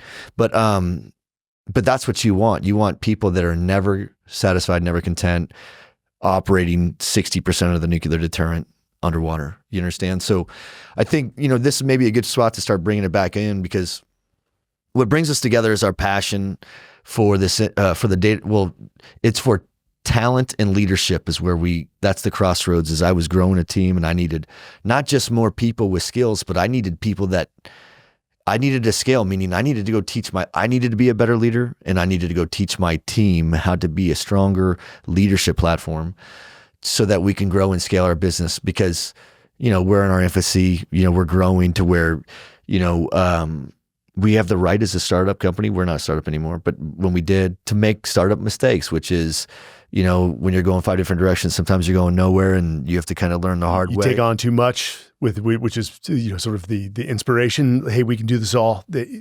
That's the evolution. You made a statement, and I know you agree with this. Like, I needed to become a better leader. I will tell you straight out, I need to be a better leader, and that's where this concept of evolved leadership has become it's become the foundation for me. That, you know, we tend as human beings, because you heard me in the speech at DCAC, the human brain defaults to the status quo. It defaults to familiarity. It defaults to comfort. And I don't care if you're Chris Crosby. Like, I guarantee Chris Crosby's like, I don't know what I don't know, and I need to evolve. And not only do I need to evolve as a leader, even though I'm considered the top of the industry, if I don't do that, if I don't set the path or demonstrate the example to follow, then your company will become stagnant. It's almost like with Jeff Bezos was asked, where do you think Amazon would be in 100 years? And he said, God, I hope Amazon doesn't even exist in 100 years. Why? Because he's like, if Amazon's around in 100 years, we have not evolved as a society. And that is the most authentic answer, probably genuine answer he could have given, is I don't care what you've done. I don't care where you're at. You still need to evolve, and you need to demonstrate the example for your people of like, hey, if I, the CEO, am able to change the way I behave, change the way I do things, adapt to the environment, innovate, then your people will follow. So it's that evolution of, even since I've retired, I've had a lot of time to reflect on my leadership. In my speech, day one, my first keynote is so drastically different from the keynote I give today. Sure. And 5 years from now, it'll be so drastically different than it is today. And I know the person 10 years from now is going to come back, listen to Mike day one and be like, bro, that was bad. Because those was the Marine side of you. So you probably used a lot of crayons in that first one, right? To get that first one rolling. A lot of pictures. That's funny. It just, the first of anything is always the worst. It is. And it's iterational. Most people won't even try. But it was total lack of understanding that what worked in the Marine Corps, the SEAL teams, will not necessarily work in this setting that we know is the private sector. But the one thing that does remain consistent to success is the ability to be versatile and adaptable. So that means the non-negotiables. The only thing that's going to never change is the fact that it'll never change, that it won't stop ever changing. Does that make sense? So like the only constant is change. Yes. So my thing is for us, we know that, hey man, there's this huge demand of technology, and it's not going to, the silver tsunami is coming. More than half of our industry has been in this industry for more than 20 years. Guess what? The election's over. You've just been hating on the boomers, dude. Oh God, get rid of those people they didn't teach us how to talk about politics and religion. And that's why we are at war with each other over those two things all the time. We need to use technology to bridge those gaps again. War on the boomers. Got it. We just don't need them anymore. Let's bring those Gen Zers in. Let's just line them up and put them to sleep. I'm listening. No, I'm joking. Listen, I'm not shitting all over all of them, but it is our turn. Gen X is in the driver's seat. We're not passengers on this bus anymore. Gen X is driving this, and we're using, no one really cares. Look, I'm sorry if it seems like I only shit on the baby boomers, because I want to shit on the millennials just as much sometimes, you know what I'm saying? But the Gen Zers are the ones that are going to be coming. Like when I was born, people were shitting on cigarettes. It's the worst thing you can do, but there's this thing over there called McDonald's. You got to give it a shot. It's the bomb, right? And by the way, we're making these new TV dinners. Just put them on. It's called Linguisine. You got to do this. It's awesome. And you get done, you're like, oh, all these things that have been, right? None of those things are good for us, right? But now it's the same. These kids are born and, hey, stop eating McDonald's. It's bad for you. Use this phone instead. We're giving kids plug-in babysitters from the time that they're 2. You know what I'm saying? So like, and now we're realizing that's the new cheeseburger. That's the new cigarette. And over the course of time, they're going to wake up and be like, I'm going to come visit my phone on Monday when I have to go to work, but it's Friday and I'm done working now. I actually have people on my staff that are like telling us, and they're Gen Zers, and they're like, they're not responding to emails at 6 o'clock in the evening on a Wednesday. I never did. When I was getting notes in my 20s and my 30s, if I wasn't responding, regardless of what time it was, if I didn't get that email at 9 o'clock and respond by 9:30, sometimes people would be like, "You're just not committed to the program, bro." You know what I'm saying? So I'm a little still in that bucket. See what I'm saying? Yeah. Well, everything is shifting. Everything right now is shifting, and what I'm saying is, we have no choice but to change, because the one thing that won't change is the threat to national security. And we may say, hey, when nuclear's not ready, we'll make it ready. We have to get the people that are coming in and figuring out a way to find a solution to make it ready. Or we have to go start telling people, stop using your phones. We start in California, test it out there. And well, I'll tell you, that was like the worst state in the union to go try to build in probably right now. And that's because they don't want you to build there. Hey, California will always be dear to my heart. I think it is the most beautiful state in our land. You could be surfing in the morning, you could be skiing in the afternoon. I think that it's cyclical. I agree with you. Texas is terrain wise. It's like Africa in the summertime. It's hard. Texas isn't as it's not all that beautiful compared to California. I'm saying contrast, but you're gonna get. I miss the mountains. I know. I miss the mountains. I miss the beach. I'm with you. I'm not a beach guy, but I am a mountain guy. But national security, the search for talent, the retention of that talent through the development of leaders is what we're focused on. And you offer this as a service. The Talent War Group remains a Talent War Group, although they're they're on the Overwatch team. You still offer keynotes. There's people that are listening. Workshops, consulting, leadership development, or programmatics, and then the executive search, and as well as the staff augmentation. They're sort of the same now, but executive search for if you're looking for mid-level leaders all the way up to C-suite. We are industry agnostic. We can place in the data center industry.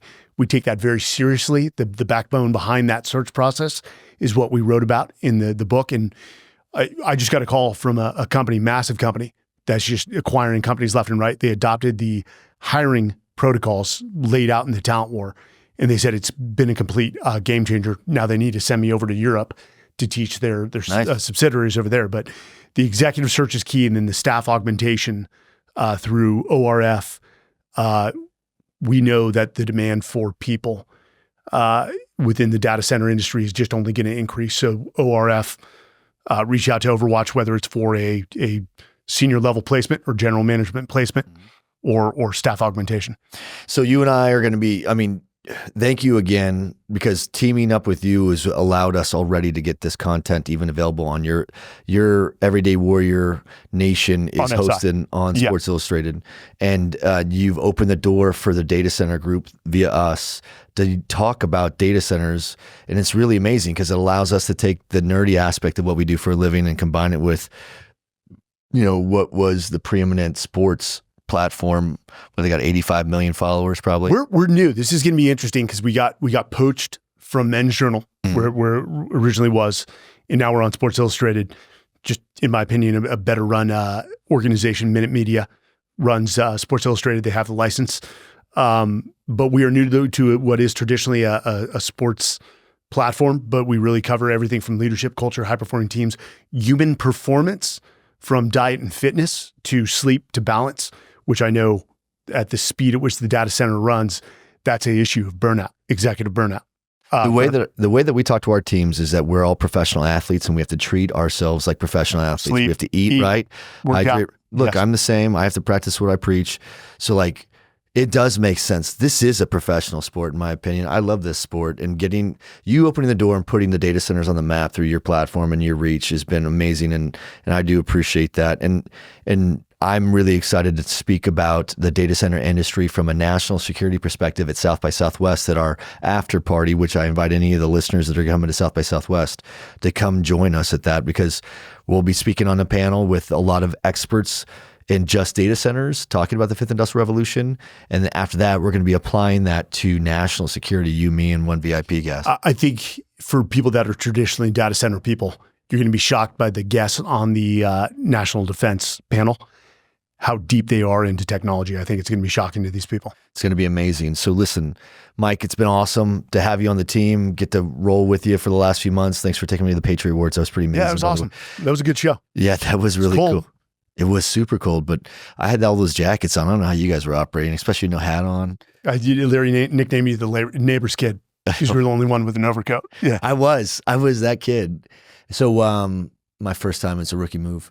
But look, it's been awesome. This is every now and then we're just going to do this. We'll bounce back and forth between our platforms, and we have to continue to have this discussion. We have to push this dialogue forward, because there's a lot of people that are listening that they don't know where they stand relative to these impacts that are taking place in the world and how that impacts what we're doing in this industry.